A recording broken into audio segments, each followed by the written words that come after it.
కట్టే స్థోమత మనకు లేదంటూ ఓ విద్యార్థి లెటర్ రాసి ఆత్మహత్యకు పాల్పడ్డాడు. హైదరాబాద్లోని నిజాంపేటలో జరిగింది ఈ ఘటన.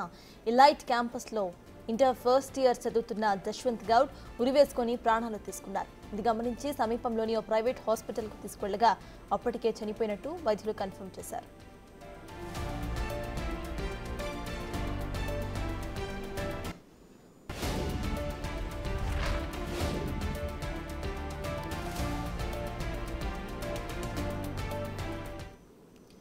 ఫీజులు కట్టే స్థోమత మనకు లేదంటూ ఒక ఇంటర్ విద్యార్థి ఆత్మహత్య చేసుకున్నాడు. ఇదే అంశంపై పూర్తి డీటెయిల్స్ మా ప్రతినిధి శ్రావణి అందిస్తారు.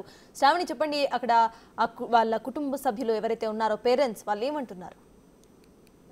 గత కొన్ని రోజులుగా శ్రీ చైతన్య నారాయణ కాలేజీలలో స్టూడెంట్స్ అయితే వరుస ఆత్మహత్యలు చేసుకుంటున్నారు. అసలు ఆత్మహత్యల వెనుకాల ఉన్న కారణాలు ఏంటనేది కూడా ఇప్పటి వరకు అయితే యాజమాన్యం ఎలాంటి స్పష్టత ఇవ్వలేదు. తాజాగా మన నిజాంపేటలోని శ్రీ చైతన్య బాయ్స్ కాలేజ్ లో అయితే యశ్వంత్ అనే విద్యార్థి సూసైడ్ చేసుకున్నాడు. సూసైడ్ నోట్ ఒకటి కూడా 2 పేజెస్ సూసైడ్ నోట్ కూడా రాశాడు.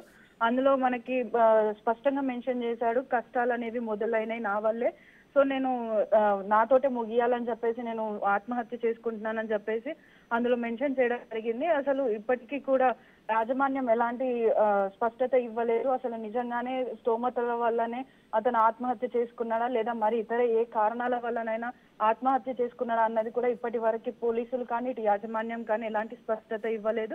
అదే విధంగా ఇక్కడ విద్యా సంఘాల వాళ్ళు మాత్రం అతడి ఆత్మహత్య వెనకాల యాజమాన్యందే హస్తం ఉంది. ఎందుకు అనంటే రాత్రి 2 గంటల నుంచి 3 గంటల సమయంలో ఆత్మహత్య చేసుకున్నప్పుడు రూమ్ లో కూడా ఇంకా దాదాపుగా ఇంకో 4-5 విద్యార్థులు ఉన్నారు. వాళ్ళు కూడా గమనించకుండా ఇలా జరిగిందా అని చెప్పేసి వాళ్ళైతే క్వశ్చన్స్ రేజ్ చేస్తున్నారు. అదే విధంగా ఈ ఒక ఆత్మహత్య కాదు, గతంలో జరిగిన ఆత్మహత్యలకు కూడా ఇప్పటి వరకు ఎలాంటి సమాధానం ఇవ్వలేదు. ఈ ఆత్మహత్యల వెనుక అసలైన కారణం ఏంటిది అంటే కాలేజ్ వాళ్ళు చేసే హత్యలు ఇవి. ఎందుకంటే ఎడ్యుకేషన్ పరంగా మార్నింగ్ నుంచి ఈవినింగ్ వరకు కూడా స్టడీ వాళ్ళు ఏదైతే ఉన్నాయో ర్యాంక్స్ వాటిపైననే ఫోకస్ చేసి స్టూడెంట్స్ ని ప్రెషరైజ్ చేయడం వల్ల ఇలాంటి ఆత్మహత్యలు జరుగుతున్నాయని చెప్పేసి ఇటు విద్యార్థి సంఘాల వాళ్ళు వాదిస్తున్నారు. అదే విధంగా ఇటు పేరెంట్స్ అయితే డాక్టర్ అయినాక ఒక 100 మంది ప్రాణాలు కాపాడతాడు అనుకుంటే ఈ విధంగా తనే ఆత్మహత్య చేసుకొని ప్రాణం తీసుకుంటాడని అనుకోలేదని చెప్పేసి వాళ్ళు తెలుపుతున్నారు. సర్తాజ్. Thank you Shravani.